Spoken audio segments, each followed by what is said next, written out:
What is up, everybody? Welcome to the Eddy.LIVE show number 98. We're getting close to 100, and we've got Stewart Glenn, the actor, producer, and director, good friend of mine, Coach Stu, some know him as. How you doing, brother? Hermano, muy bien, muy bien. Muy bien, muy bien. It's really nice to see you, brother. I love to see all the projects you're working on, man. It's cool stuff. It's busy times. I know for everybody else, but we've taken this bullshit by the horns, and we're riding it out real well, I think. Okay, yeah. I mean, geez, it was a pretty. Hold on, I'm going to give you your link right here, real quick. But yeah, buddy, it's been kind of a crazy one. I'm going to send it to you in this private chat here. Oh, this is to share on my Facebook page. Yeah, that's it. Yeah, so send that link on there, bro. Yeah. All right, cool. So there you go. You good? All right, thanks. Yeah. Sorry, when you go on YouTube. Yeah. So basically, YouTube will, as soon as you hit live, it puts out a new stream, new sort of URL. So it's hard to get it in advance unless you kind of do that whole like 30 minutes of a blank screen and you. Yeah. Anyways, that's a long story. But yeah. And actually, we go live to Facebook, a few pages on Facebook. We go to my restaurant page. So we go to quite a few places. And if anybody is watching on any of those pages and you want to ask a question, don't forget to jump onto the YouTube channel, because like that, we can actually answer them. We get the most questions, it seems, on my personal fan page. And because Facebook privacy, we don't see them live. And so people are like, hey, you didn't answer my question. So ask them on the YouTube page, please. Yeah. That's awesome. And I love questions. I tell everybody, ask more questions. So, I love questions. So. Well, yeah, brother, so I shared it over my Facebook, but, let's... sounds good. I appreciate it. So let's get started, man. How's life been?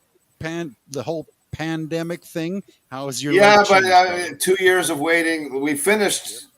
this one project that's kind of in the news this week. We finished it, days before the pandemic kind of hit. Taiwan we finished shooting on January 5th. I was in the hospital on January 7th for knee surgery. Okay. And I mean, days later, it started, the masks started going on and everybody started. When did Taiwan shut down the country the first time? January 31st? Yeah, something like that. Yeah. So we just got the shooting in there, and then a year and a half, 20 months of editing, and so it finally opened this weekend, and I'm just so proud of everybody involved in that project. Man, what an effort these people put in. So for the people, those of us that have never been like in a movie or anything, what's the average? Is that normal? Like 20 months of editing, or not really? No. Well, this is epic, right? It's 12 hours. I think they're 45-minute episodes, and there's 12 of them. So it's epic. And so, if people want to watch that, where can they watch that? Netflix, baby. Netflix, right? Baby. But Netflix, Dude, Taiwan. So the international audience, you got to VPN your way into Taiwan. But that's cool, because usually it's us that has to VPN to get stuff. Oh, I know. Right? It's apparently there's a Taiwan Plus. Is a new YouTube channel. It's blank right now. It's empty. I've checked it out, but they're going to be hosting all the episodes for the world to see in the end of August, I heard. Hey, that sounds good. Maybe you could tell me, let's go back to the beginning of that. How did that come about? Like, where did this project start? And how did you become involved in this project? A book called Carcisi Flowers. Okay. And they started, when I first heard about it, it was a movie. And then it was an 8-episode limited series historical docudrama. Okay. And then it was a 10-episode limited series historical docudrama. And it ended up being a 12-episode limited series historical docudrama. Based on the Rover incident, an international incident that happened off the south coast of Taiwan in 1867. And changed Taiwan's future, but it's an allegory for Taiwan. It's a beautiful story, sad story, and the Taiwan people are the heroes of the story, as they should be. Okay. Jesus, they're acting their asses off in this. It's a little difficult to get into. Yeah, First that's episode, what I was saying. You got all the different. Okay. The Han, the Hakro, the Hakka, the Taiwanese, the Blue Eyes. Okay. The mainlanders, you know. The so Hakkas are in there. That's cool. I didn't know. Everybody's in there, man. The lead actress playing DMA, she speaks 5 languages in this. Oh, making us look silly, huh? Well, she certainly does, but yeah. When I came to Taiwan, it's a thrill to be just a small part of this thing. You know, it's very hard as hell to watch myself on it. I was just like, I wish I just watch everybody else. Do you like? I remember when I came to Taiwan, and you know, being in Canada, people are like, "Oh, you speak 2 languages? Wow, you know, that's great. You speak 2 languages. You speak English and Spanish. Wow." And then I came to Taiwan, and they're like, "Oh, how many languages do you speak?" And I'm like, "Oh, I speak 2 languages." And then they're just like, "Only 2?" Oh. The kids here speak like 3. They speak like Taiwanese, and you know, they're learning English and Mandarin, and I'm just like, damn, yeah. So I do have some decent Chinese now after like 20 years, but it's the funny thing is, the more Chinese I learn, maybe I'm just getting old. The more Chinese I learn, the less like Spanish I use, and my Spanish kind of gets like bumped. My Spanish is getting rusty, man. It's same for my French. If I speak French, Chinese will come out in the middle of it. Like if I'm asking a question in French, I'll end it with "ma." It's like, where did that come from? It's crazy. You just start replacing words. Yeah. Sorry. Yeah. Yeah. So you know, long-awaited opening of Sukalo. Almost 1867. It's great that it's out there. I'm on Netflix. That's cool. You. And your character's name is Dr. Patrick Manson. Dr. Patrick Manson, right here. So real life hero, real life character, a hero of Taiwan. So maybe you could tell me. He's a very kind and benevolent guy. He's the father of malaria medicine. Okay. He's from Aberdeen, but they did a fash Scottish accent. Oh, so wow. I got to do it in full-on Canadian. Beautiful. Yeah. So maybe tell us a little bit about getting into character. About did you have to go back and study a little of the history of Dr. Patrick Manson? Sure. I mean, how do you get into character? Anything I could find. We had pictures of them, like Legender Pickering, and of course there's some pictures of Tokatok and Isa, the Taiwan chieftains. These are all real people. It's everybody in the story apparently is a historical figure, except for the main character of Butterfly. Okay. Maybe I'll spoil the ending. She's Taiwan. Oh, okay. Yeah, that's very cool. You know. Let me pull up a picture. Check that out. Yeah. Bam. What do you think of when you see this picture, bro? I got this on your Facebook. It's a really good picture. Oh yeah, the Chinese says the blue eyes. My eyes are brown. Okay. But they had so many posters, and like there was one poster of pretty much all the main characters, and I swear to you, if they could fit one more guy on that poster, it would have been me. Okay. Down the pecking order, I was the next guy to go on that poster for sure. You were next. This was finally they made one called the Blue Eyes, and I got to be part of the promo as well. This is cherished for me, man. I'm gonna blow it up, frame it, put it on my wall. Yeah. I love this one. That's a beauty, man. I got one more picture of you here. Hold on, let me get that. Yeah. Bam. Howard Yu. What's going on here? That's Howard Yu, the photographer. Howard, if you're watching, you're the man. Shout out to Howard. Howard is. I get lots of pictures taken of me on set, but this guy really, and it's not just me. It's everything I've seen him do. They did at the cast party, at the rap party, they did a PowerPoint of his pictures, and I bet we're all disjointed in like different parts of the story and stuff. Nobody really knows the whole thing, but this brought it all together. His still photography from the shoot. And we knew this is going to be a powerful series. You know, it's strong. It's yeah. I'm actually excited to see it because I'm always happy when if I watch something and I know some of the people that are in it. So that's always kind of like a cool bonus. Yeah, you'll know a few people. Sean Kaiteri. I think so. Yeah, the Kiwi. Yeah, he's in it, but don't blink. Okay. I'm gonna tease him forever. He's a good mate. All right. Beautiful. But Andrew Chow, definitely. I think I just seen it. Yeah, I think TAS guy. He was in the picture that I have of. That's him on the That's him right there. Looking right? like Jon Snow. Yeah, it was yeah. Yeah. Really he was cool, with me the really night cool. we came and celebrated my engagement and closing night of the play. We have Yeah. a great picture of Anna, myself, and Andrew sitting in Eddie's. I think I've seen that picture. Yeah, I think you guys are sitting at the bar, right? That's a good. No, we're sitting right where you are. There used to be a table. Oh, okay. Right where you're sitting right now. Yeah. Yeah, Andrew went while he was living closer. He would come all the time. Actually, yeah, he's super. Yeah. Oh, he's crushing it in this, man. He is crushing it. He's such a good actor. Yeah, he's worth the price of admission right there. But there's so many really good actors in this. So okay, super humble guy, nice guy. So it's always a pleasure to see him. Yeah. Yeah, sure. I had a lot of fun working with him. Yeah. Excellent. I'm gonna pull up one more picture. Check this one. This is a cool one. What is that? What's happening in this picture? I pulled that off your Facebook. I was going through some of these, and I thought that's just the background. Everything. Yeah, this is the lighting director. Okay.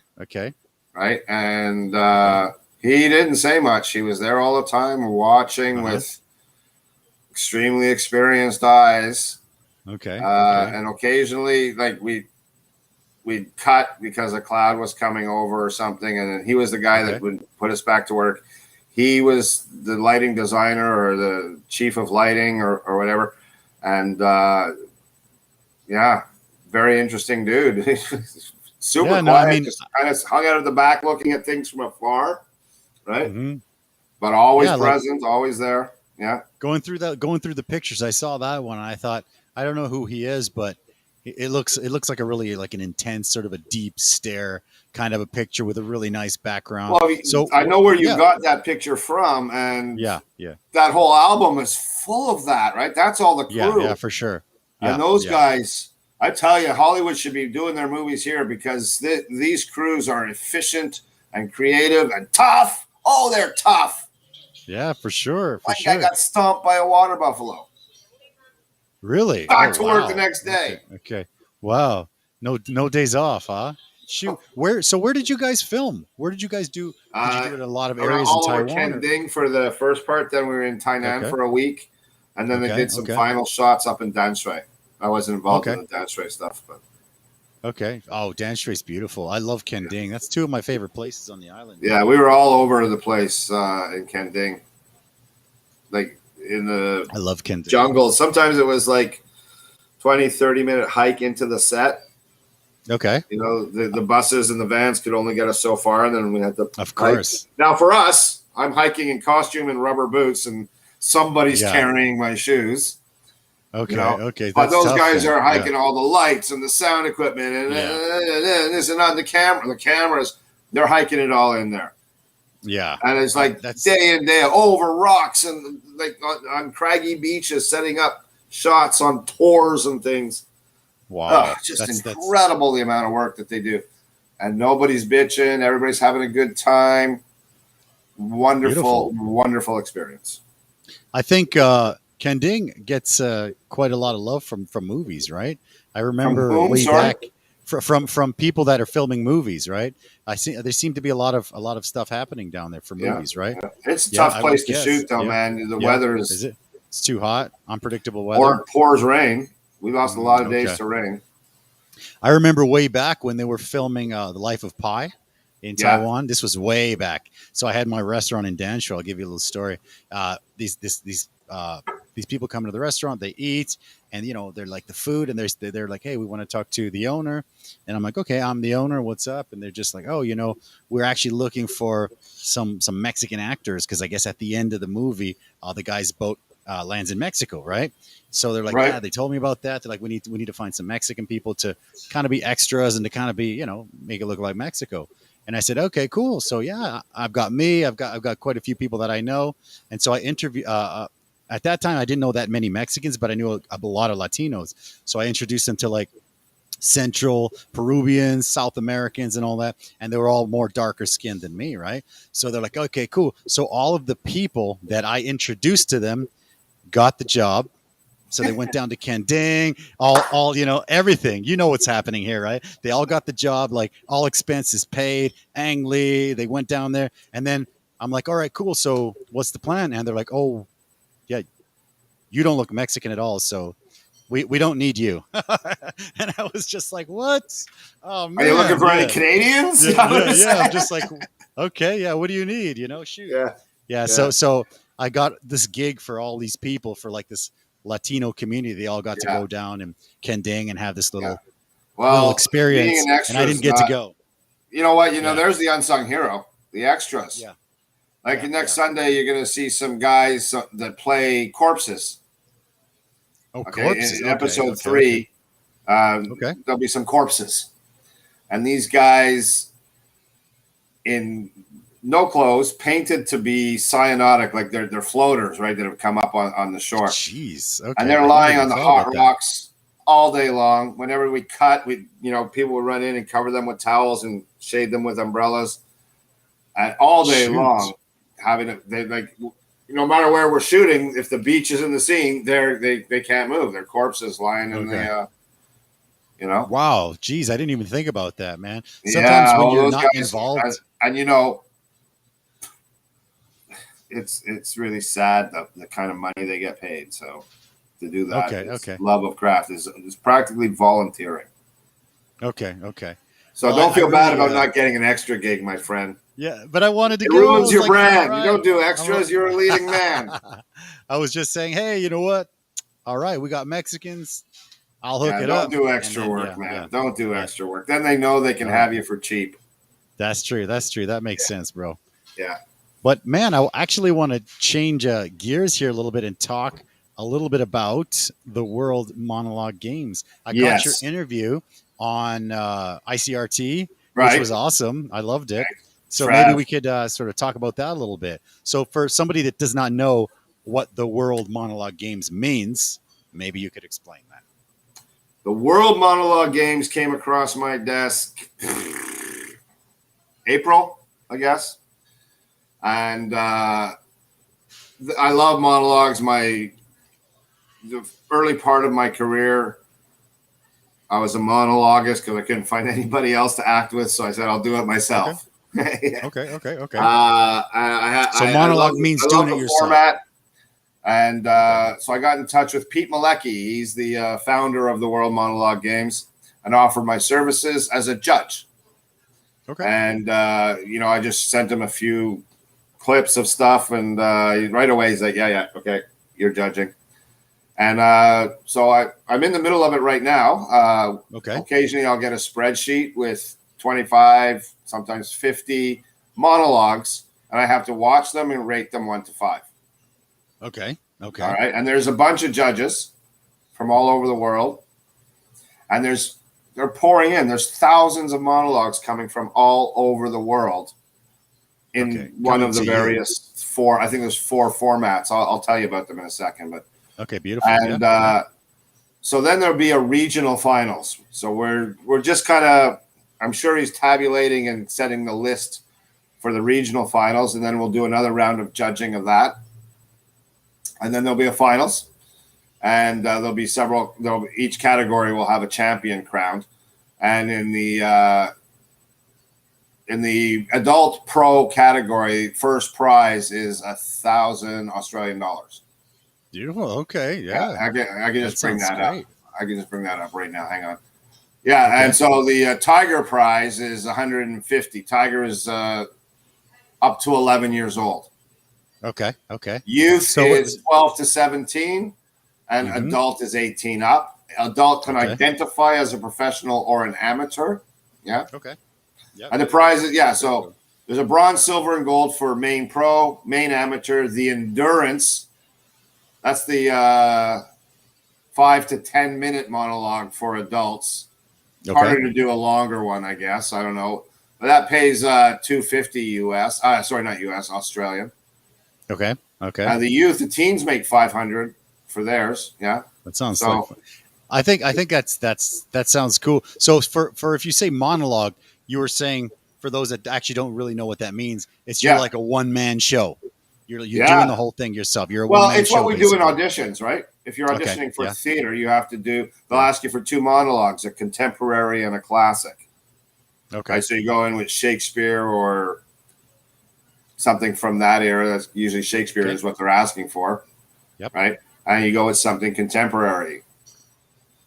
So that's beautiful. And then they might even, if it's musical theater, you'll have to sing, you have to dance. Okay, of course. So that's a big theater audition for a musical. Okay. A play, you might have to, you'll get sides. You'll get an excerpt from it, and maybe you'll get it 2 weeks before, maybe you'll get it 5 minutes before. Okay. It's called a side. And some of those will be monologues. And if I'm casting a role, I'll start with, here's a monologue from the play we're doing, Eddie. Learn this, come back, present it to me. Okay. Right. And that lets me know if you're connecting with the character or not. If I think that you have potential, I might have you on a callback and you'll do a scene with another actor. The difference is a monologue is alone. You're all alone up there. A scene, you could have 2, 3, 4, 10 actors. Okay. Yeah. So for me as a non-actor, right, it sounds a lot more difficult if you're up there by yourself, right? Is it not as opposed to having, for example, me and you here, we're jiving, we're flowing, everything's good. But I've done videos where it's me by myself, and it's definitely tougher. It's definitely tougher. So is monologuing a similar thing? Yeah. Okay. What do you think? Just to discuss the difference between you doing a video by yourself. Yeah. You're improvising. Maybe you've made some notes, but you're riffing. Right? Yep. For sure. Yes. The words "to be or not to be," that is the question, whether 'tis nobler to stop. Those are written down, and there's a beginning and an end. Okay. Right. So you're not riffing. You're riffing emotionally, but you've got the things to say. Okay. So you've got, Do you have any tips for memorizing all this stuff? Tons of them. Yeah. That's got to be the toughest I want to part, come around to that, but I'm okay. Yeah. I'll definitely talk about that. That's why I'm here. Okay. Beautiful. Yeah. But we'll just put a pin in it for now. Okay. Yeah. So the monologue is daunting for sure. Cause if you choke, there's nobody there to bail you out. You got to find your way back. Mm-hmm. I have tips for that too. Okay. Well, okay. Sounds good. But okay, keep going. You have to, and that's the World Monologue games. There's no set, no costume, no props. If you're using them, we judges are not looking at them. So don't even bother. Just all you do is get on a camera like this and do a monologue. Okay. Send it in. That's it. You're entered into the monologue. It's free up to a certain period of time. And then they have a line in the sand where if you want to still enter, you have to drop. It's not much. Drop a little coin to enter. You can enter as often as you can, as you want. I think there was one woman that entered six monologues. Okay. Right? Well, that's cool. Yeah. And it's a fun format, though. I don't want to make it sound very scary. It's actually completely doable. And, much like if it's hard and you're successful, even a modicum of success feels great, right? Yeah, that's right. Yes. Right. So you're putting yourself out there, and with all the daunting things that we talked about, right? Choking, yes, being by yourself, not connecting with the audience. That's the worst thing. And they're just like deer in the headlights looking at you. There's not, you still got 5 minutes left to go. Or a one-man show. Yep. A one-man show, which is, one of them I did was 55 pages long. Oh, wow. Right. Okay. So, but if you're not connecting, it's going to be a long night. Yeah, it's a long. Yeah. Okay. Yeah. So let's go back to the story. You were contacted. You were going to be a judge. You were in Taiwan, right? You were getting all of this stuff sent to you. Yeah. You were a judge, and then how did that sort of transition from you being a judge to now something like Team Taiwan, right? You guys are doing Team Taiwan. Oh, yeah. So tell me a little bit about the Team Taiwan. What is this about? Thanks, brother. Yeah, Team Taiwan. Yeah. This actually has me more excited than it's really amazing. The release of Sikalo on Netflix. That I'm actually a Netflix actor after 30 plus years in the business. Dude, congratulations! That's so awesome, man. I love that. But Team Taiwan is really what's got my juices flowing right now. And it's not Team Chinese Taipei; it's Team Taiwan. It's definitely not. It's definitely not. That's Crazy. you got the name up. It's gonna be called that. Of course. Don't get me started about I all the live jerseys here, man. that I love wear this for place. hockey and baseball. We're foreigners. We should say Taiwan on it. Nobody listens. Crazy. Yeah. Crazy. That whole situation is ridiculous. Yeah. Oh, I know. Ridiculous. It just infuriates me. So yeah, definitely Team Taiwan. So that's why I brought it up. with all my experience, 30 years as an actor and a monologuist, I want to put together a team to represent Taiwan at next year's World Monologue Games. Beautiful. So it's a yearly thing. Coaching, is it like provide an opportunity to perform? Sorry, Eddie, go ahead. I'm sorry I cut you off. No. I'm just saying. So this is a yearly thing. It's what, every summer, maybe? When do they do the World Monologue Games? Every summer? Yeah, I think the deadline to submit your early entry was in June. I think it opens in April. Okay. And then when are the quite actual a big window, games? and then the judging starts late June, and it's still going on. I think it will be October before the champ is crowned. Beautiful. Okay. Right? So we got some time. Yeah. All right. So keep absolutely. Going. Yeah. You want to make that happen? I love it. Yeah. But the thing is, I'm going to have some other news that we're going to share with you and your listeners in 2 weeks, but that's under wraps right now. Yeah. For those of you guys that don't know, Stu is going to be back here. Yeah. Actors doing monologues in the next subject, and they will be on Team Taiwan. But this is, I want Taiwanese people on this. Yeah, of course. Of course. Yeah. I have a unique way of training for the monologue, of using acting techniques that acted like how I would learn a Shakespearean monologue or a whole play is the same way that Taiwanese people can learn English. I like to say, learn English like actors learn Shakespeare. You're not learning Shakespeare. You're learning English the same way actors learn Shakespeare. I'm not going to, you can learn Shakespeare. You'll get that good. Sure. You'll get good enough too. But don't be scared by that. You don't have to do Shakespeare. Did that branch out of your project, your Infinity Key? Did that kind of, it's always related somewhat? Yeah. Key. It's a key component of Infinity Key. And it does circle around. I mean, I think this is a good way for people to test the waters of the Infinity Key training system. I love it. Okay. Just with one aspect of it. Do that on a regular basis. Let's see if we can get that into a routine. And then we'll start adding in some of the micro experiences that are Infinity Key. Okay, right? Very cool. But very cool. A Taiwanese person comes to me and says, "Oh yeah, I want to improve my English. Show me how I can do it." They can take a 4-week class. I will have them trained to step up to the monologue slam, put them on a stage with an audience. We're going to be doing a show every 2 weeks. We'll talk about that next, I think. Yeah, that's next. Yeah, that's your audition for the Team Taiwan. And I mean, come and show that you have the guts to perform in public, and I will show you how to have those guts. Okay, beautiful. Right? And then I'll give you a stage. It's a tough thing. Go try your monologue out, get judged. And now with these, I'm going to be able to also take 4 people from Taiwan directly to the regional finals.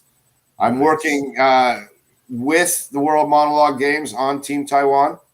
And because I'm having heats, a competition, and we're going to be crowning champions, in the same format as World Monologue Games, I can take 4 people straight to the playoffs. Beautiful. I love it. I love the lingo, the playoffs. It's a game. It's like the Olympics, right? Yeah, for sure. So, I love it. So 4 people will go directly to the regionals of next year's World Monologue Games. That's our goal with Team Taiwan. And we have a process through which we're going to train you for Team Taiwan. And it's I want 80% Taiwanese people, 20% foreigners doing this. You're welcome to do it in Chinese. I'm not stopping you, but use this as an opportunity to build your English confidence. You don't need grammar. You don't need vocabulary. You don't chila, sing. You need confidence. Right? And so we're going to help you build your English confidence with Team Taiwan for the World Monologue Games. Great. So you're saying, is there an actual like, let's talk, there's no pandemic. So is there a place like you're going to Australia to actually have the finals, the playoffs, or is it kind of like an online thing? Or, no, it's like, 100% online, pandemic or no. Okay. It's 100% online. Yeah. Okay, cool. Oh, that's great, because I think the traveling is always tough, and that weeds things out for people, right? Yeah, no. It's I was online before the pandemic. I was Zooming it. I love Zoom, but this thing here, Restream Studio, man, oh man, this is nice. It's not bad, right? For anybody that hasn't been a guest on Eddy's show, the guy's got it wired now. We're working on it, brother. I did one of your first ones, right? Like you did, yeah. What number was it? It was like 7 or something. I should have checked, bro. I don't know, but I don't remember either. We know it's the longest one. It's definitely the longest by far. Yeah, definitely the longest. Yeah. But yeah, brother. And for those of you guys that do not know, episode 100, Stuart Glenn is going to be in here. He's going to bring a crew of really cool people. It's actually going to be his birthday party, right? Birthday party celebration, his 60th birthday party. Still a young man. Look at that lovely face. You're going to come in. If you'd like to meet him, if you'd like to meet any of the other lovely people, we're going to be posting an event link very soon. Episode number 100. 100 is going to be Stuart. This one's not about me. This is about my company of actors and directors and writers called the Post-Pandemic Renaissance. And that's just a teaser. And Post-Pandemic Renaissance is actually sponsoring the coaches for the Team Taiwan will come from the PPR. Beautiful. But Team Taiwan we're hosting other stuff, the PPR, but we're hosting the Monologue Slam. Yeah. Well, that's the next thing I actually wanted to talk about. Gets to really test their stamina and everything out. The Monologue Slam at the Red Room Rendezvous. Okay. That'll be every second Friday night. Okay. It will be 10 people. Oh, it'll be Red Room Rendezvous every second Friday night. 10 people doing a monologue. The audience, both live and live streamed, will be able to vote, just like a judge, just like I did.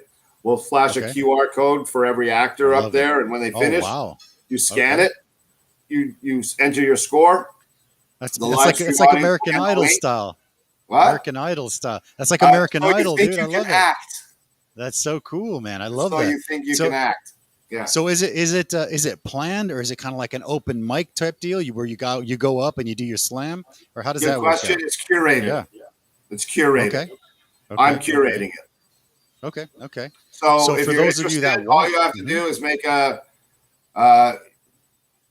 2-minute to 3-minute. You can go a little longer, but I don't need more than 3. Don't mix. 10-minute monologues. We can talk about that. This is just to get on the stage. I want to see you're interested. So there's a form. We'll share the link to the form at the end of the podcast, or do we? I actually have it. The link you shared with me. Oh no! Eddie, can I share it? I made one special for you. Okay. Yeah, I can do that. I can edit that. No problem. Can definitely fix that. Yeah. Just share it to me and Team Taiwan tryouts here. I'll set. Okay. I have a short link that I made, but I'll send you the long link now. Okay, that's cool. Sounds good. So I send it in the chat. Yeah, you know what? Put it in the chat. That'd be great. If anybody watching right now, and then you can share it out with. And I will. That's the long link. You'll have a short link to share later, but no problem. So if you guys are interested, you can show that. Actually, I will put it in the description. But right now, it's actually in the chat as well. There you go. Blam. So that's how you register for Team Taiwan, by how you audition for it. And out of that, if I have more than 40, and I got a strong feeling I'm going to have more than 40, I think I already have 30. Yeah. Beautiful. I'll invite you to come and join the Monologue Slam. Okay. We do a monologue class. Every Saturday is for advanced ESL and native speaker kids and teens. Okay. Mm-hmm. Every Sunday is for intermediate kids and teens ESL, no native speakers. And Tuesday night, starting in September, because I'm busy with you for a couple of Tuesdays, sure, that's right. is going to be the adult monologue, or confidence class. We'll call it a confidence class. I don't know what to brand it right now. It's called the Actors Workout. You can find lots of those on my YouTube page. But I'm parlaying the success I've had with the Actors Workout into a more structured format, and we're going to use that to train for the Monologue Slam. And from the Monologue Slam, you'll have the courage and the coaching to submit yourself into the World Monologue Games as part of Team Taiwan. That's how. So the actor.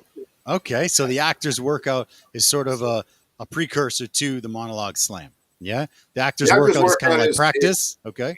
I've probably done about 12 or 15 native speaker actors, put them through the workout. Everyone's been a great experience. Last couple of weeks, I've been working with a 9-year-old in it as well. I've seen some. She's doing. Have you been putting videos? I have videos. Her I've dad seen them. I think I've seen them. Her dad. Yeah, share it, whatever, man. Her dad's really good. It's not easy to get. It's not easy to get dads like that. Yeah. Sure. No, he's a good dad. And she's a bright young 9-year-old, and awesome. She'll be there on the 31st. Yeah, I'm going to dare her to go and be interviewed by you. She might be one of the people to come up and be interviewed. She's actually the first member of Team Taiwan. So yeah, beautiful. Okay, yeah. That she's sounds working great, on it. Get this. She's doing the Aaron Brockovich monologue. The Aaron Brockovich. Okay. Wow. See, now that pisses me off. First of all, since the demur, we now have more than 400 plaintiffs. And let's face it. Okay. They all know how to divide. And 20 million isn't shit. And she says, it's 9 years old. She's saying pisses me off and shit. And, treating the kids as if they're adults, I think, is going to be the key to coaching the kids team. Having a 9-year-old not do a 9-year-old monologue in the World Monologue Games, that's going to get 5s across the board. Hey, don't give away my coaching secrets. Yeah, there you go. Kids that come and do this, they're going to be getting adult monologues. I might change the language if the parent, shit is just a word in my world, for sure. Right? Yeah. But it doesn't give a crap, doesn't give a care. I can change it to a more conservative student. I'm sure the kids are happy to say shit and be allowed to say. You know what? Yeah, I thought so, and her dad thought for sure she would eat those up, but she's kind of shy about it. Ah, okay. Yeah, but we're getting there. We're getting there. Yeah, we're getting there. Beautiful. Yeah. Okay, so the actor workout. The actor workout is a training platform. There's privates. You can book a private. It's also a way to get to know how I work and if I'm somebody you would enjoy working with, because we're growing the post-pandemic Renaissance ensemble. Can I share my screen for a second? Can I share the screen? I don't know. I'm not sure. Probably. Yeah. Does it share screen? I'm not sure how to do it, my man. Does it give you an option on that side? I'm not sure. Yeah, I just gave it to me. Did it? Oh, then go for it. Share. Oh no, I'm not able to. No. Okay, sorry. Well, I'll send you the link and you can open it. You can open it up, right? Okay. Hang on. Yeah. Look at all these people. So. I just want to show you all these amazing people. Okay. That are working with the post-pandemic Renaissance. Okay. Private chat, and then maybe you can open up this on your screen. I'll try, bro. It's our website, just under construction still, but you get an idea of all the talent that's involved with PPR. All right, let me see if I can, man. I've actually never. I'm still learning this software, but let me see if I can. Let me see if I can. Just share a screen and share your entire screen. Share screen. Yeah. Share entire screen. Let me share that. Yeah. Okay. Share screen. Share Chrome tab. How about that? There we go. Blam. Is it working? Not yet. Oh shoot! You know what? Bam! There it is. There you go. You got it. Yeah. There you go. Gotcha. Hey. So scroll that for the good people out there in Eddy.LIVE land. Beautiful. Oh, look at this. Look at this guy. Always looking good. So James is awesome. Yeah. I do. Yeah. Did he leave recently? Yeah. So my partner in my theater company is living in Washington, D.C., but he's the writer, so he doesn't need to be here. Okay. I always see his Kung Fu videos. Drama teacher. Okay. Oh, Toby Openshaw. Toby Openshaw. Okay. Yeah. Okay. Oh, I Roma recognize. Meta and Manav Meta are advisors. Yeah. We're Red talking Room, with the right? Red Room. Right. We've worked together in the past. We love working with each other. So we're looking at ways to become more entwined with the Red Room Association. The Red Room. Beautiful. I love it. And we're doing the monologue slams at the Red Room Rendezvous. So beautiful. Yeah. Excellent. I love it. So there's Cleo and Caden. That's our leading man and our leading woman. Cleo is from England. She's a classically trained actor. And oh my God, our audience is going to be just like that old MTV commercial, blown back in their chairs from her acting. Whoa. No pressure, that sounds Cleo. Fantastic. No pressure, Cleo. Okay. And Caden is this young fella, lives in Shinju. I went to school with his mom, so that's making me feel old.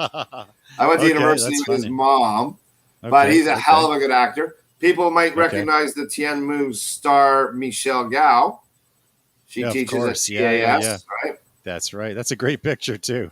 Yeah, for sure. I recognize most of these faces, some of these guys I don't. Emily Haver, Charlie Storr, who's been around town for a lot of years. We're so lucky to have him. The guy can do anything. There's nothing Charlie cannot do.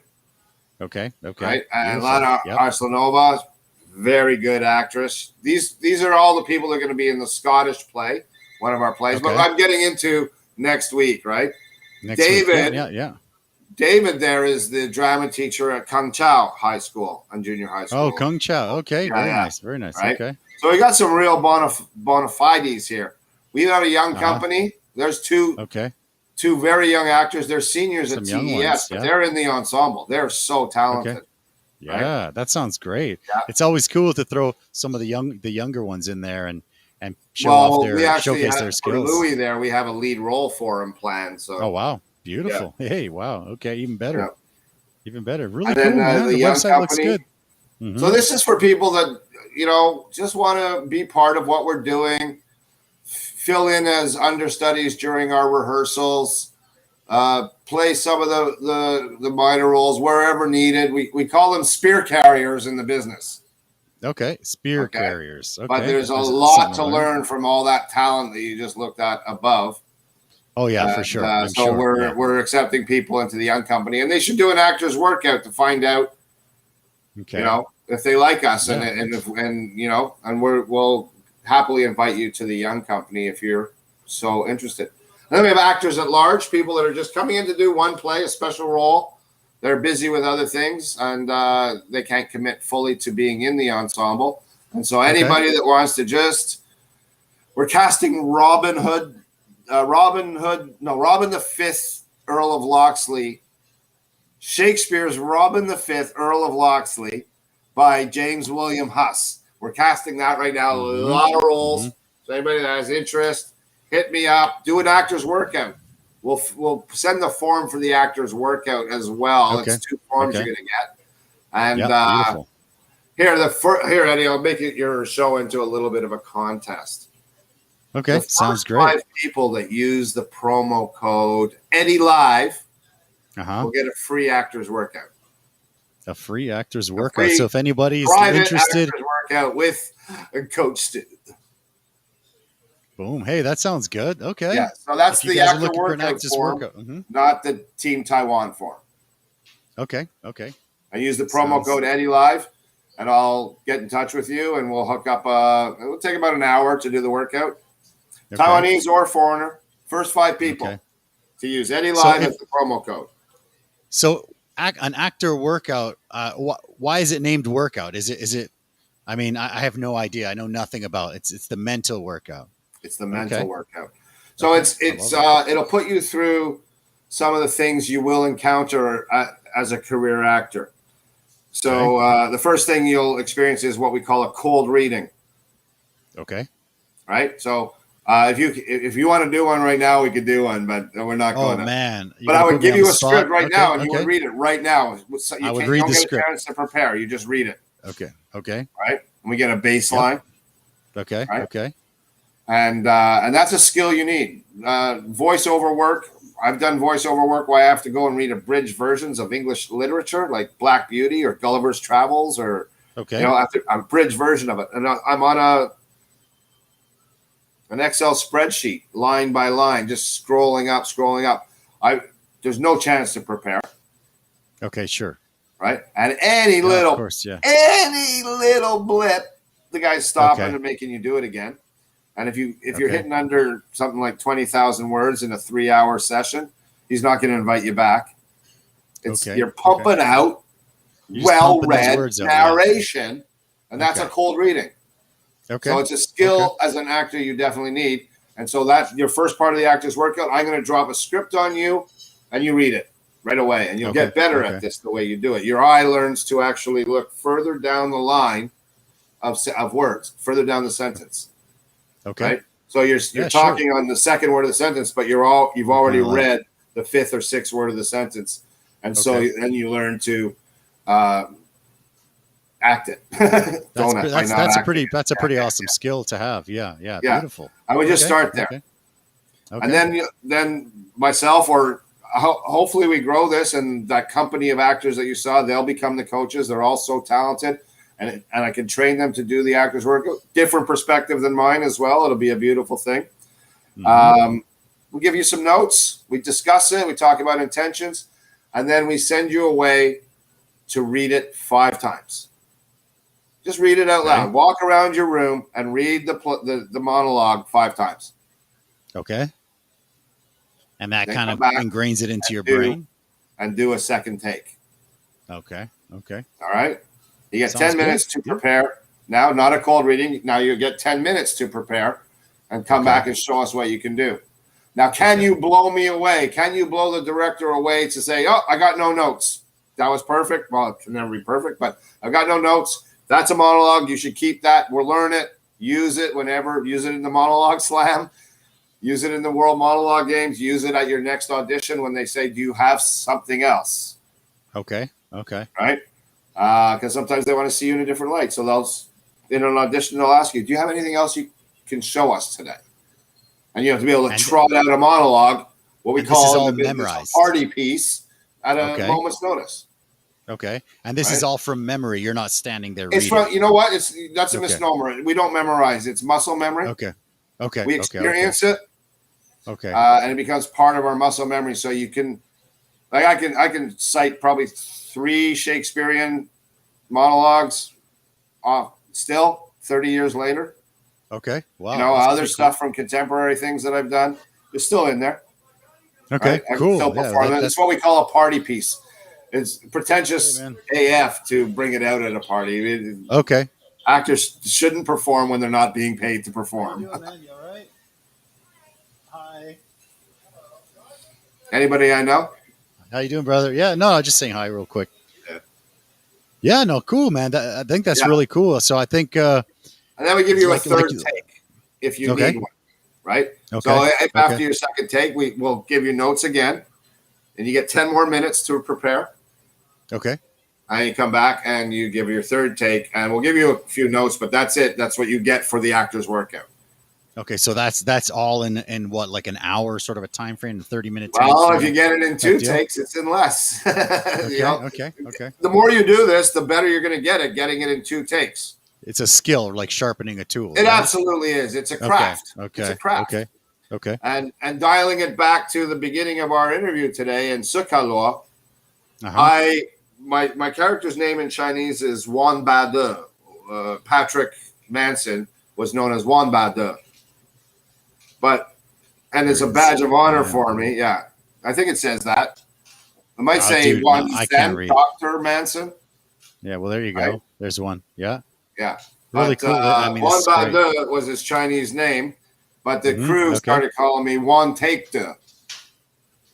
Okay. Because I would get, funny. Whenever we got it, we'd celebrate and everything. But that's cool. That's cool. An actor is doing his job when it takes 2 takes at the most. Okay. You don't want that crew having to work any longer than they have to on your ugly old mug. Efficiency, right? Okay, that makes sense. Get what the director wants and have him say "Shaiga." Okay, Shaiga, yeah. Shaiga, Next one. Shogun. You want Shogun to happen as soon as possible. You never want to be responsible for getting Shogun later. Okay, that makes sense. Sure, for sure. Yeah, that's your responsibility as an actor. Get it in one take, 2 max. Okay. And so the Actors Workout will train actors to get it in 2 max.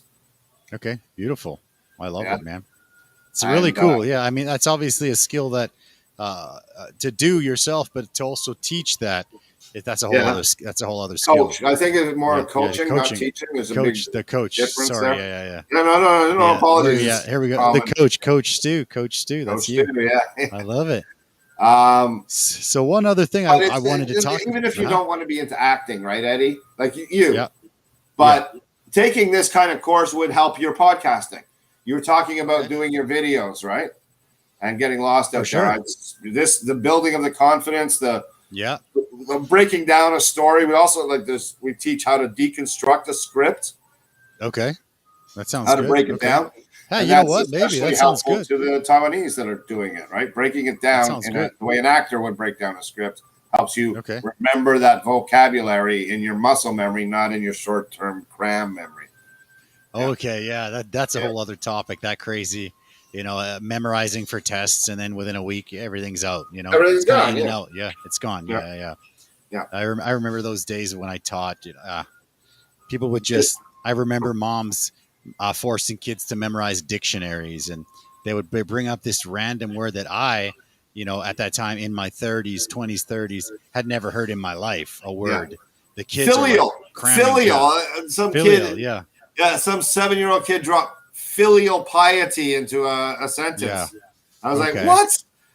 And I've heard that before. In the day when they had their little handheld translators, right? I think I've heard that word once before in my life. I don't know what it means. So filial piety from a 7-year-old. I was like, you're like, no using your translators. So we're never going to be using that word again, kids.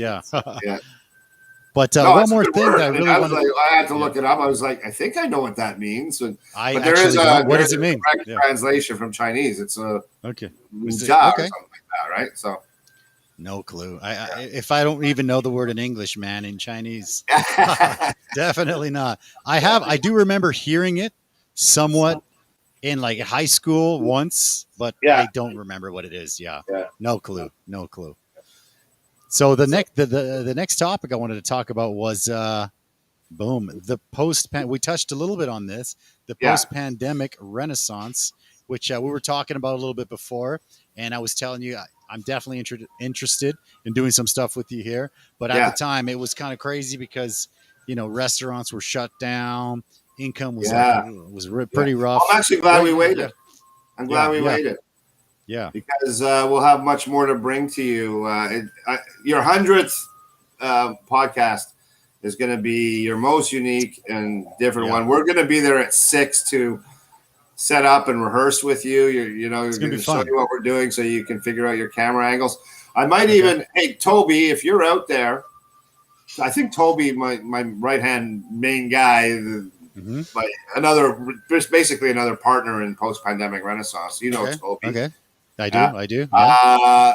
Maybe you and Eddie should get together and chat about what our plans are, because maybe we're going to need to use lanolin mics and stuff, right? Okay. With sound, right? Sure. We're going to have, we're going to have people around the restaurant doing things. Okay, let's try it, man. I mean, I'm not sure how to do that. I'll talk to Toby and have the two of you connect this week, and we got 2 weeks for that. But we're bringing in the PPR to the ECT. Sounds good, baby. Eddie's Cantina Tien Mu, baby. I love it. My favorite place to celebrate big events.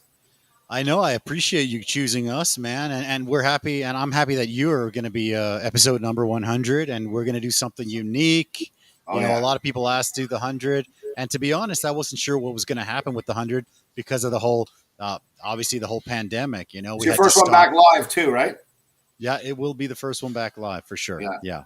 Sweet. Because we're kind of like, it's a tough situation, but I think Taiwan's done super well. I think the government, they're taking a lot of crap, but I think that they've done pretty well, keeping the borders closed and getting the numbers low. We don't have enough vaccines for everybody. I don't want to go all pro anti whatever vax, but we don't have enough for everyone. So they're keeping the numbers low and they're doing well, man. So I have to say the government's done well. Pandemic and pre-pandemic stuff. Yeah. I'm all about the post-pandemic and that's the right. renaissance of that. That's right, man. Yeah. I'm excited. We're going to hit the ground running, right? We're at September 10th. Now, I mean, I've expected to see the restaurants, the country back to level 1. I was hoping we'd be back to level 1. But even that, the consumer confidence, I mean, I'm looking behind you, Eddie. Yeah. Consumer confidence is not high. Too busy. Yeah. You know what? We've been doing pretty good, but that's good. Today's a random slow one, man. But is it as good as it was in like June, April, May? June sucked. So May, April, no, definitely not. Where for pandemic time, we went from day one with no dine-in. We went to 50% right off the bat. Had that for about 3 months. But before that, yeah, we were doing quite well. And right now, I would say we're not 50%, but I'd say between 60 and 70. It's still decent. I mean, we've had to learn to be really stingy again. We're not doing anything. We're not traveling. We're not going out. We're not doing anything. So we're able to get by. I know a lot of places we're not able to get by, and that sucks. But we had to make it happen, and yeah, we kind of did. And yeah, definitely things are happening again. But yeah, consumer confidence is it's not quite there yet. Is key, right? When is it safe to go back in the water? Exactly. Yeah.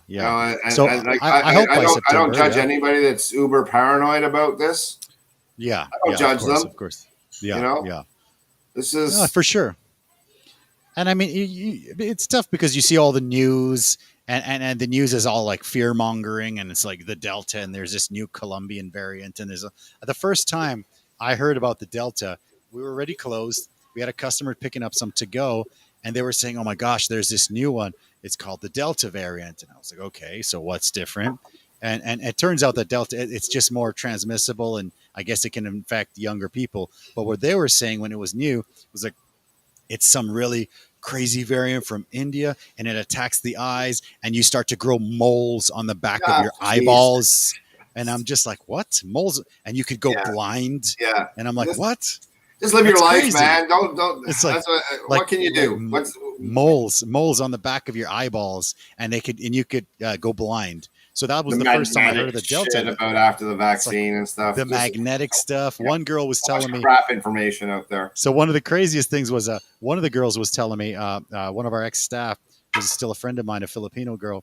She didn't want to get the vaccine because the news that she saw was, okay, you get the vaccine, you got the magnet, you're magnetized, but not just that, they're able to scan your arm. So basically they've chipped you. Yeah. And the chip to her, because Filipinos are similar to Mexicans, where it's very Catholic, right? So for them, that's like you're getting chipped. That's when it's like the Bible says it's the end of the world. You've been chipped, and it's just like, oh my gosh. So I'm having this conversation. No, I'm all for the chipping, man. Yeah, I want to invent a chip that is also a test for the antibodies. If the antibodies are present, then you know that you've contracted COVID or something. I'm not a scientist. I don't know. I played one on TV. I'm not either. I don't know. I'm not a doctor, but I play one on TV. But I play one in real life. Yeah. But for sure, brother. GPS, I don't give a shit, man. I kind of like that a lot of businesses and universities the anti-vaxxers are not getting in. It's becoming an us and them mentality, and they're not going to be welcome in a lot of places. Yeah. I kind of like that, Yeah.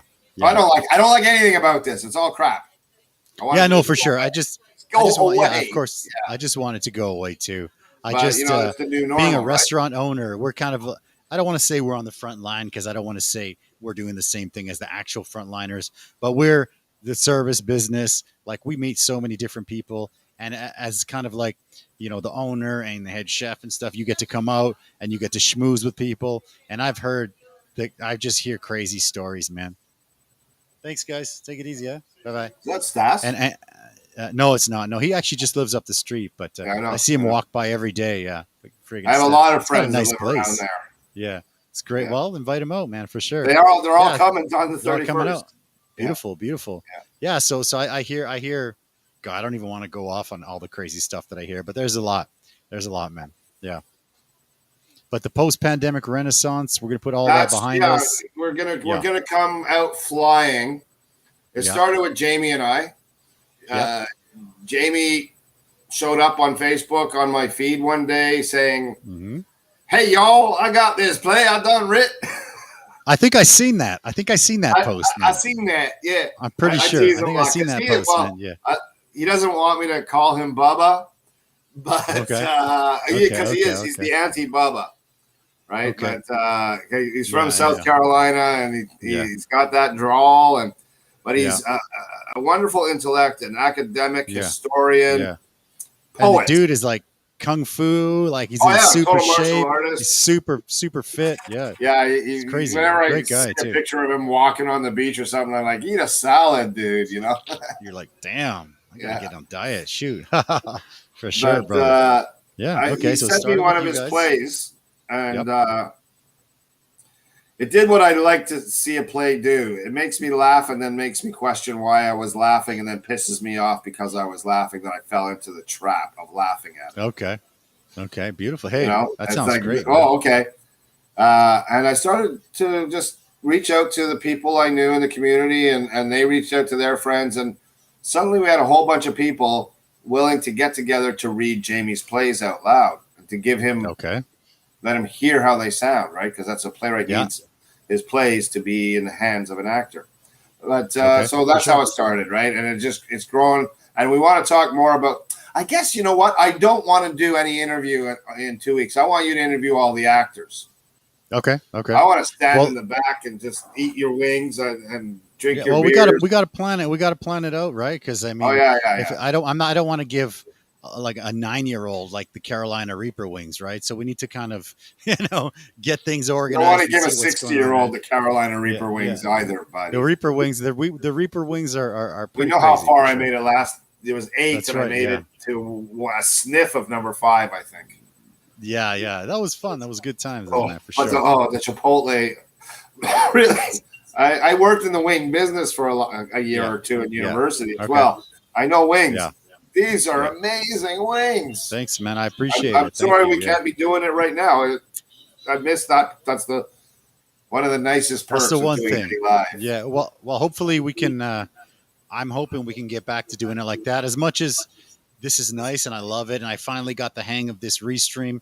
It's nice to have the people here and you kind of like vibing off each other in person, having a beer or a glass of wine or a margarita. Yeah, so we're going to send 6 or 7 actors up to the dais with you and you interview them. We'll try and get you some biographical information, and so you can do like 7-10-minute interviews with each one or something like that. Okay. But we have a lot of surprises planned as well. It sounds great, man. I'm excited. Something different. Episode 100. Try something new. Yeah, it'll be good. But the post-pandemic started with Jamie and I, and us getting actors together to read his plays, and now it's become something really big with lots of not really big, like numbers wise. The talent is huge. The potential. We're actually having some really good conversations with the Red Room right now about joining forces.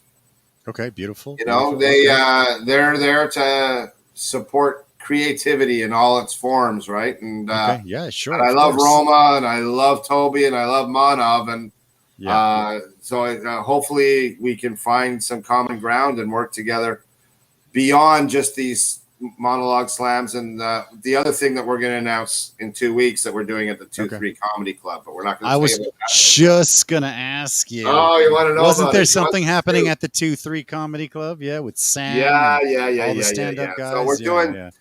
Okay. We're going to be doing live staged readings. Okay. Of Jamie's plays and other classical theater pieces. Okay. Cool. So they might. We don't have a budget right now. So we're. That's how everything starts, in man. The public domain, you don't have to pay for the rights. Yeah, of course. Yeah, of course. There's plenty of stuff out there, and so we've got this stellar cast opening up on the 17th at the 2-3 Comedy Club. So Monologue Slam, 10th. Red Room Rendezvous down on Jilong Lu and right by the where it goes up the overpass by Dunhua. And then up to Lin Senbei Lu every other Friday for this live stage reading series at the 2-3 Comedy Club. All shows at 10 o'clock. Easy to remember. Okay. We will be live streaming them. Nice. Right. So to where? To the there's the Facebook page for the post. Well, it'll be zoomed. We'll be using Zoom, but I don't know. I'm looking at this and saying, well, how fast can we learn this? Oh, this is super duper easy, man. I can give you a link. But Toby is the associate producer in charge of the live stream Dream Team. Okay. And my partner Anna, she's been operating Zumba classes for her partner Katie. Oh, okay, beautiful. Zumba classes. Zumba classes have gone to Zoom, so there's Zumba. Yeah. So the reason I switched over, I use this instead of Zoom, because I like that it's full screen. But you can switch it all up. Like you can choose. You can here. Let me turn this back on for a sec so I can show you what we're doing. We can do that. Yeah. We can do this. We can do. There's a few different options here. Yeah. So that's pretty cool. Yeah, I kind of like that. Well, I mean, definitely even that. Right. I'm learning not to stick my nose into things that I don't have that much expertise in. And the technical side, that's Toby and his team. Okay, beautiful. Yeah. So I'll have them look at Anna. She's comfortable with Zoom right now because she handles the reservations, gets people into the room. Yeah. Breakout rooms if needs be. She's becoming that Zoom expert that everybody's going to crave. If it's not broke, man, then But if this turns out to be a better way to stream our shows, then we're definitely going to try and attract as large an audience for the stream as possible. Of course. And so we're going to do Miss Julie on the 17th. I never got around to announcing it. Miss Julie by August Strindberg is a 18th century play considered, I think, by many to be the father of realism. Okay. So when the curtains opened, it was a working kitchen, running water, a fire stove. This like hyper realism, and it's survived the test of time because it's a classic power play between three people, and it's in really good hands. Toby is directing this one. I'm producing it, and it's being acted. Miss Julie is being played by Michelle Gao. Okay.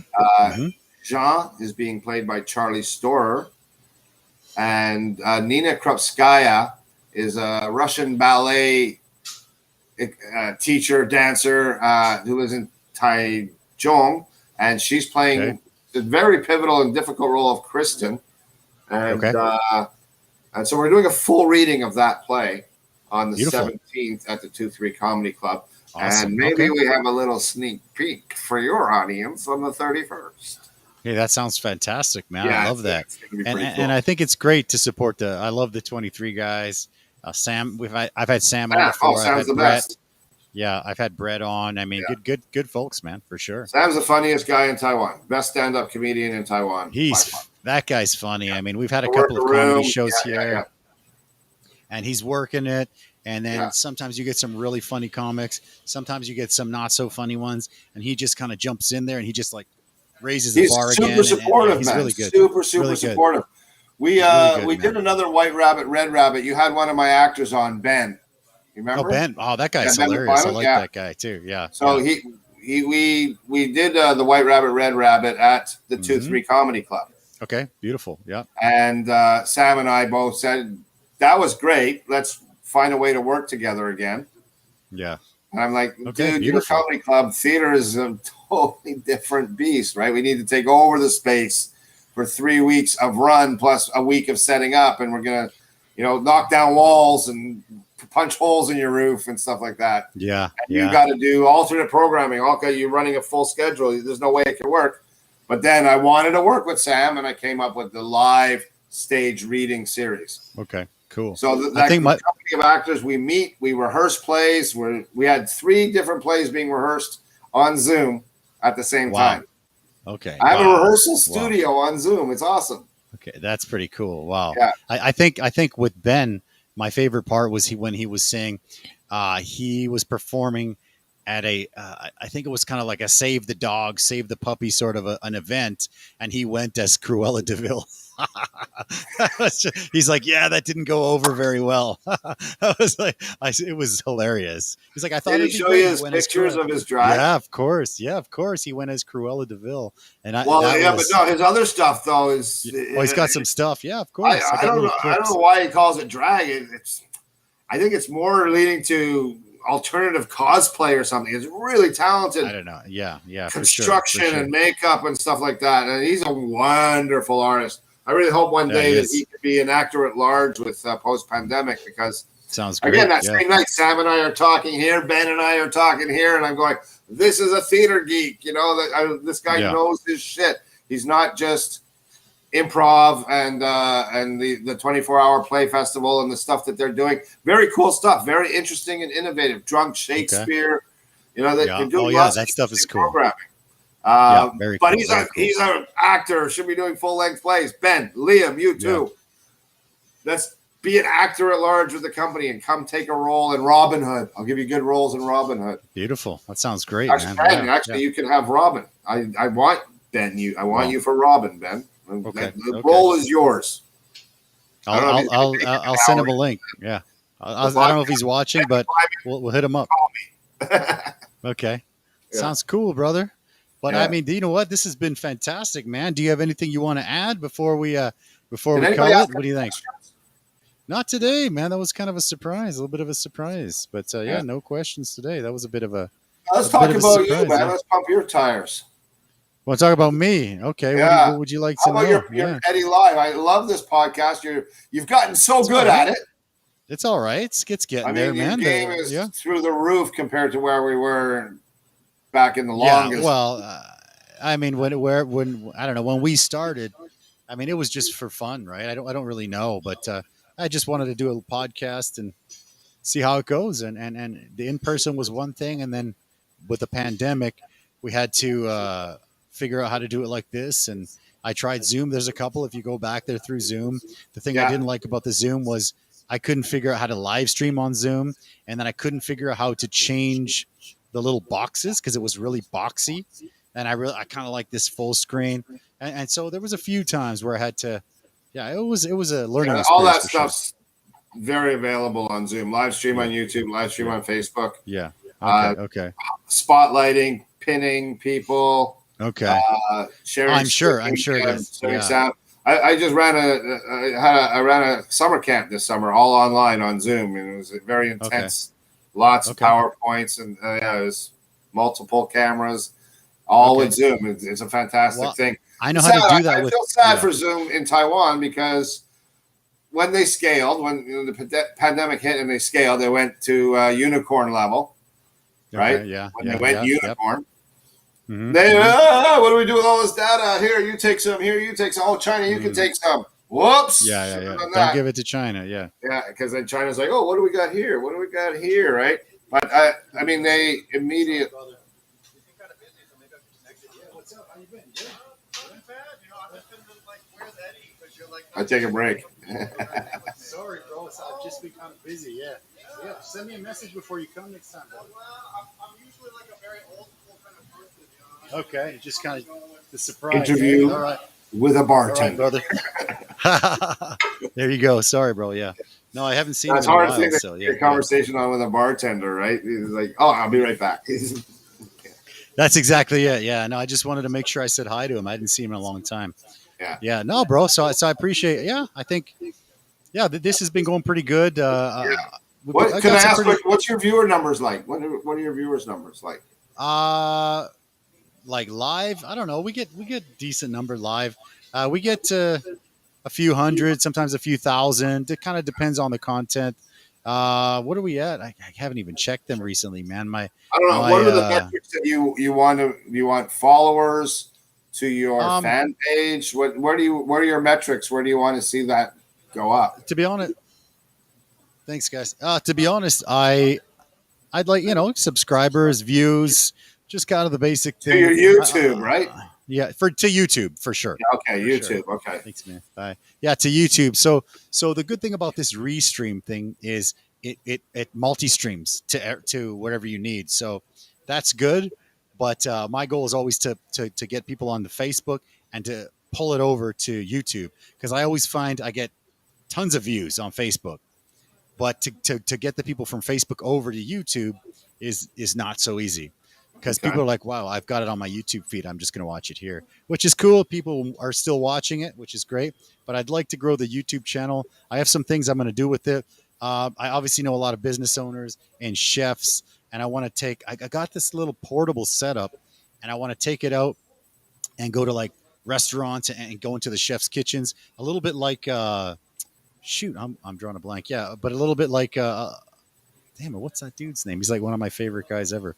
But yeah, you go in there and you can learn to cook with chefs. Just go out and do some stuff like on the road. Like the setup I have here is amazing. Obviously, it's wired and it's kind of like stable. But I got some really cool smart mic pluses, and they're Bluetooth, and I'm able to take them outside and wireless. And yeah, it'd be pretty cool. So I have some new things I'm going to be adding to this.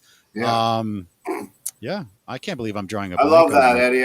One of my favorites, guys. Yeah, I love that you're almost at 100, and you've just kept doing it. You know that, and that's the secret. I know we both kind of dabble our toes in the entrepreneurial end of the pool, and the secret to success is to keep on going. Infinite game theory. Yeah, I agree. Right? So I can't believe I blanked on it, but Anthony Bourdain, right? Yeah. Okay, so Anthony, so I love him. A big fan of his, and I love how he just goes in and he's really humble. He goes and chats with chefs. So I'm going to do something like that as well. That's awesome. I know a lot of chefs, and I've got the gear. Everything is sorted, and and it's good for the chefs. You know, chefs, they have this kind of this bond, because I mean we go through, especially chef business owners. Oh my God, we go through so much. That's what I was thinking. It should be chefs and or business owners. Yeah, so we will definitely do that. Go give a kick in the pants to guys like the Hammer and oh, I love that guy, Patrick at the Hammer. Patrick, yeah, he used to be. I forget Anthony Bourdain, but I remember Patrick, right? Yeah. Shout out to my man. Actually, I got to get Patrick on the show. Fantasy football years back together. We played fantasy football. He's a great guy, and I'd love to get him on. It's obviously a lot easier when we're doing remote to get people on, but I'd love to transition into back to the wing show, but I also want to go out and visit restaurants and talk to people and do some cool stuff. So we will be doing that. Yeah. That's the plan. Yeah. So after 100, we're going to start adding stuff like that. Yeah. Oh, you need a cameraman.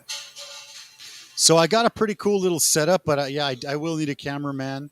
But I mean, I'm going to bring my family. I'll bring my wife out, and my daughter's amazing on camera, so she'll be there.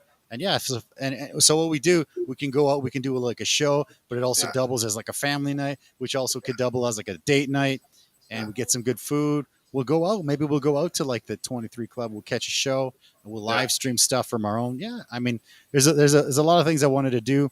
I didn't plan so much at the beginning with the Eddy.LIVE show, but I love Joe Rogan. I mean, we all love Rogan, right? I think, most people anyways love Joe Rogan, and I just love when he gets people on and they just talk, and it's great. I love it, and I meet so many cool people, and I think, you know what, you'd kill it on Rogan, but Rogan gets like Elon Musk, and he's such a busy guy, and I figure, you know what, I'm going to try to do it. So let's try. So this is me trying. We're at episode 100 very soon, and we're going to keep going. Yeah. Yeah. So out there in the podcast world of Taiwan. Yeah. Whose numbers are you looking at? Like who do you want to learn from and mentor you? What podcasts are you respecting out there that you there's a few podcasts out here that are doing really well. I think one of the main things the people get higher numbers if they subtitle. So I need to add that. I found a couple of softwares where I'm kind of working on that. To actually pay somebody to subtitle an hour or 2 hours is going to be out of the budget, right? So, you know, I think the subtitles would help. There's a couple foreign guys that like Life in Taiwan. He's doing some cool stuff. There's another one. Taiwan. Life in Taiwan. Yeah, there's a South African guy. He's doing some cool stuff. There is another guy. I'm drawing a blank on his name, but he's getting really good views. It's not really a podcast style, but I think he's branching off into that. There's actually one called a Taiwanese one called I think it's called the KK show, something like that. Okay. That's a huge one. I think that's the biggest one in Taiwan. That's looking good, man. I'd love to get on there, do something with them.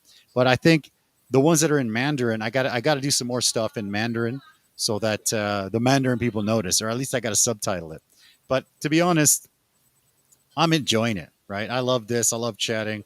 I love sharing these stories and these projects. So I don't want to make it to where I'm just trying to get noticed by people, and then it's like another job, and I don't like it anymore. Right? So it's cool. I'm enjoying it, man. So. Yeah, I mean, I don't get to the point where it's like, oh, 98 in the bag. 98 in the bag. That's us, we're just number 98 in the bag. Stuart Glenn. There it is. Look at that. There it is. There it is. Number 98, Stuart Glenn. That's you, brother. Yeah. Yeah, man. So that's it. That's me. I'm trying to do that. I do want to do some more Anthony Bourdain stuff with food stuff like that because there's. I mean, and the cool thing is my Chinese is reasonable, right? So I can go into a night market and talk to like the vendors making the food and stuff because there's also some good food that, it doesn't have to just be Western food. It's just all kind of food. I love that stuff. So I'd love to help put Taiwan on the map. If I could do my little part, then I'm in. Yeah. Well, it's awesome. That's the plan. I've had to give up a few of my hobbies. Yeah, the body is just so tired. I know. Sore. So the organized sports that I've been playing for the last 14 years in Taiwan are put to bed. That's tough, bro. I know what you mean. I know what you mean, brother. Yeah, but I am going to go out and play hockey on September 2nd. So 2 days after we do our thing, I'm going to go play hockey because.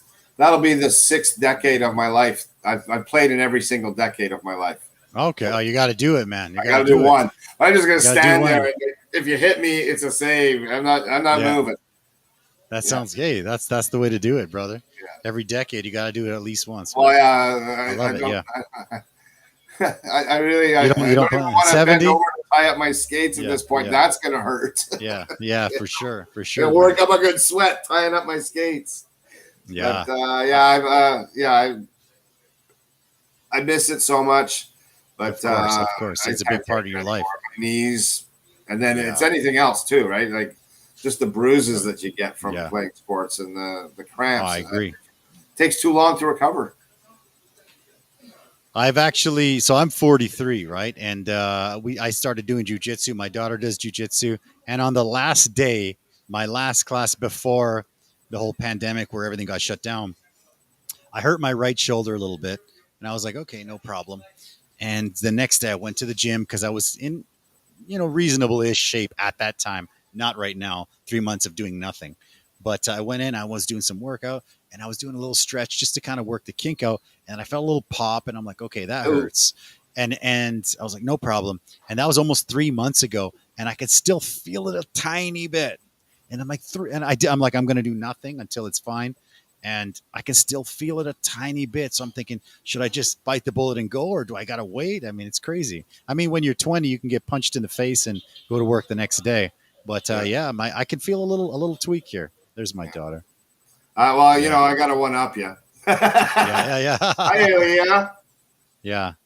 But she can't hear me because we're in the earbuds. Oh, because I got this. I got the earbuds. Yeah. Hi. How old is she now? Yeah, bro. She is 9. Yeah, time is flying, my man.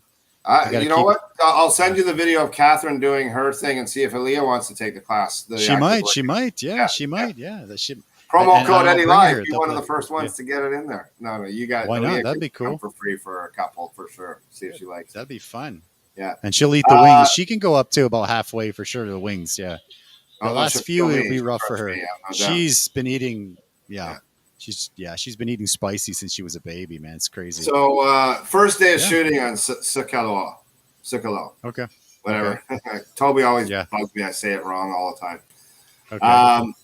I show up on the set. We're on the beach, right? The dead bodies are there. It's the corpse scene that you're going to see next week. And they give me a cane. Okay. And I said, I have not seen this cane in rehearsals or fittings or anything. Yeah, you see the cane in there my it hand. Is. That's the picture. I see the cane in there. Yep. Well, you'll see. I have it all the time. So okay. I say, oh, what's Beautiful. this? And they go, well, he's a gentleman. He would have a cane. And I go, okay, well, he's an old fat guy. He's going to have a limp, too. And I give him a limp. Okay. I give the character a limp, right? Okay. All right. So we start shooting. And I'm limping around and favoring a leg, and, you know, acting the hell out of a limp leg, you know, going all Sure. Gregory House, you know.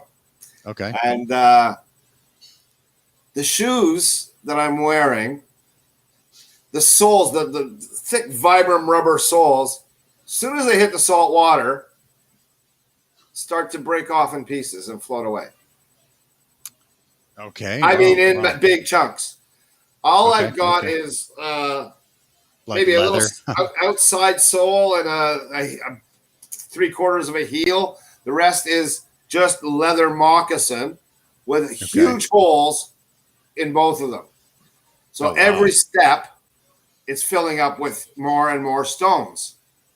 Oh, okay. Wow. All right, and this is by 10 in the morning. I think we arrived at set at 7, and by 10 in the morning, I've got no shoes of pebbles, no soles for the whole thing, right? Mm-hmm. Yep. And like they call cut, and I come out of the water, and there's people there. Here's a chair, here's an umbrella, here's some water, and 2 women take my shoes off, and they scrape the stones out, and they put it on, tie it back down. I stand up, filled up with pebbles again. There's just 2 giant holes in the bottom of the shoes, right?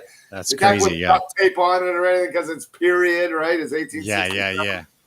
So I have to tough it out, right? Okay. And then we're getting shot at the end of the day. We're in the water, chest deep, and all of a sudden we're getting shot at. So we got to run and cover. Run. Sorry. And I blow out my knee. Oh, shoot. Okay. The other knee. Okay. Wow. Right. Okay. Yeah. Now that's a surprise because you're like, wait a minute, you're the good knee. Period. Yeah. Okay. Yeah. So I'm gonna be shooting for the next 3 months, and I need surgery. Okay. And I can't have surgery. So I go and see my guy at Taipei Medical University, Dr. Chen. Yeah. Mm-hmm. And he's, I said, look, I got 3 months of shooting. I am part of this. I have to get through this. You got to get me and my knee through this.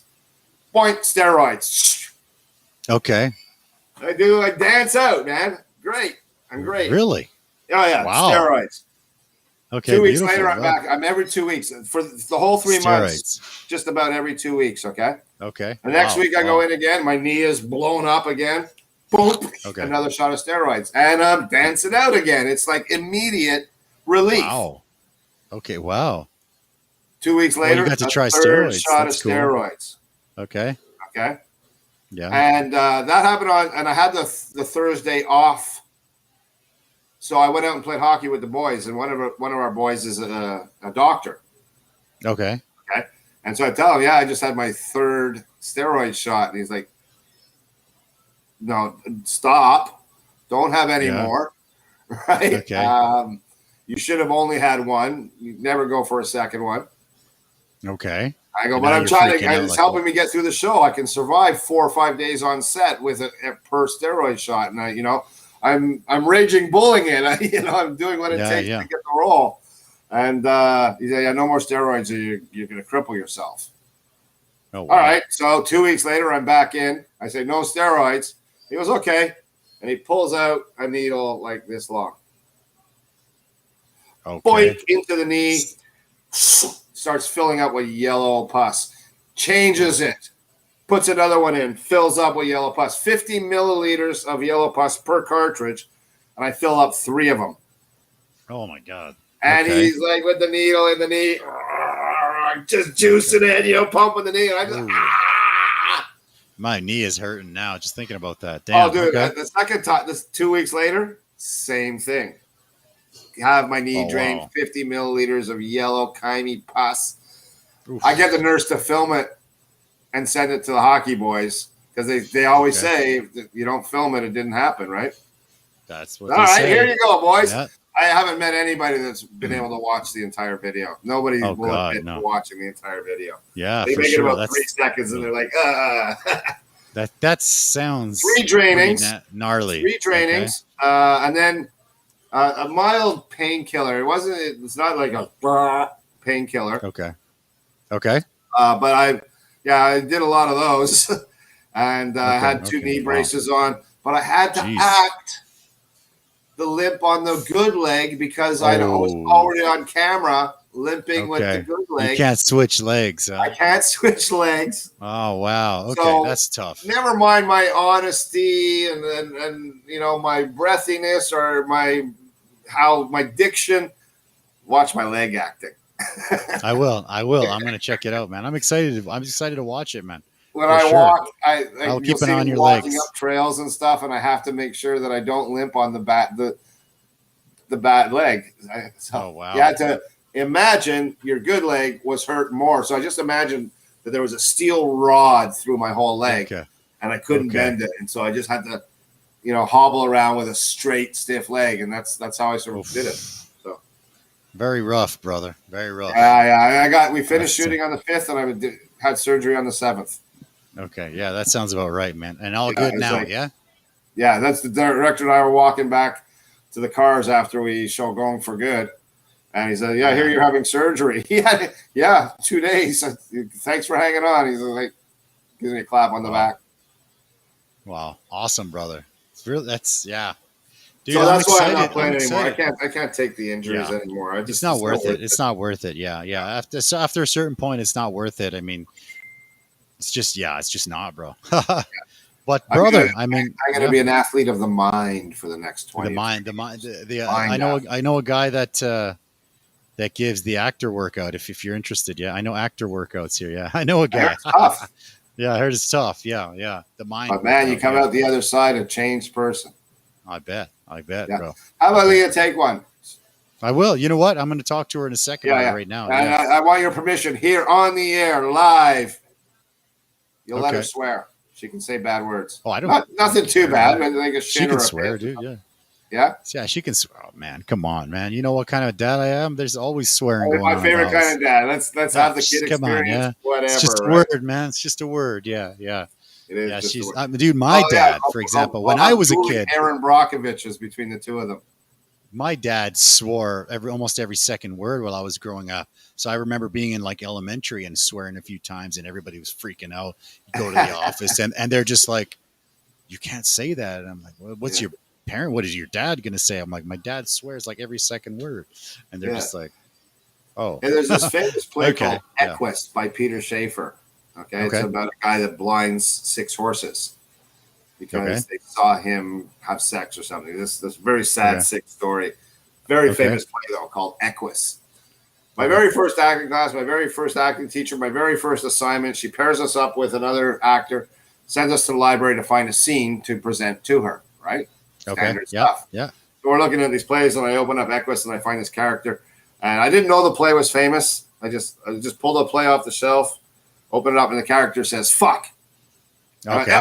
This is what I want to do. I was like, university level. I was like, I get to say the F word in class. I got to drop an F bomb for grades. F bomb, baby. Yeah. Okay. So I was like, I loved it. My daughter would love it, I'm sure. She might be I'm not going shy. to make her drop any F bombs, but maybe. Yeah. But it's adult stuff. I'll send you the monologue first, and you say, please do. Oh, wait. This is too much. I don't want to go there. Dude. But you can watch me teach Catherine it too, and you make a decision. Talk to your wife. I take my daughter to, we're big movie buffs. I take her to all the movies. Like I try to get her into all the movies. We've seen all the Marvel, the superhero movies. Yeah. And I think one she wasn't supposed to be able to get in, but we got her in anyway. And it was what was it? One of the Marvel ones, Infinity War. And at the beginning, who is it? Thanos comes in and he like starts crushing Thor's head, and he like stabs Loki. And I was like, ooh. She was kind of like, and I thought, okay, wow, that's probably why there's an age on the movie, because my daughter's freaking out. But hey, we're there. It is what it is. Right? What's the earliest movie that you can remember that traumatized you? Probably bad memories of. Probably Poltergeist. Poltergeist. Okay, yeah. There was Poltergeist. How old were you when you saw that? Oh man, I was a kid. I don't remember how young I was. Poltergeist, The Exorcist, for sure. Well, that's before your time. Yeah, but yeah. The first time I saw that, I can't. That was crazy. Yeah. I even got scared of. Do you remember that old Michael Jackson video, Thriller? Yeah, sure. At the very end, when he kind of looks and he's got the eyes and the Vincent Price laugh, right? Yeah, I got nightmares from that when I was a kid. You know what it is for me? What's that? Bambi. Okay, Bambi. When Bambi Forest gets shot, fire and when the mother dies. But I was 5. Oh yeah, I remember it. I was 5. Okay, wow. Our little town in Quebec called Rawdon.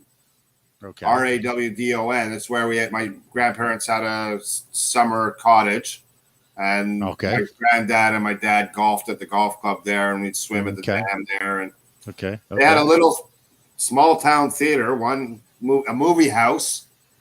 And I remember at 5 years old, my dad would just drop me off and let me go watch the movie by myself, and then he'd be there to pick me up when it was done. Yeah, when I got older, I could walk from the cottage. Sure. Yeah, I was 5. Yeah. And I had to leave Bambi with a woman, a family friend or something to console me because I was crying so much. Just traumatized me. Yeah. That was sensitive movie, guy though. I from the remember get-go, right? That's funny. Meant to be an actor. Yeah, there you go, bro. Well, yeah, man. I mean, this is a great chat. I'm looking forward to the party. 2 weeks from now, that's going to be episode 100. For all you guys, I'll actually post an event on Facebook if you guys want to come and meet some cool actors and actresses from Taiwan and from all over the world. It's going to be great. All over the world. From all over the world. It's going to be fun, man. Episode number 100 coming up soon.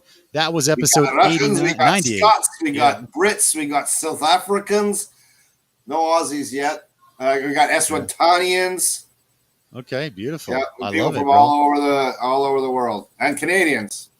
Of course, that's you got to have Canadian. Everybody loves Canadians, right? Well, one of my leading men, he's an Alberta boy. BC boy too. He went to UVic, so.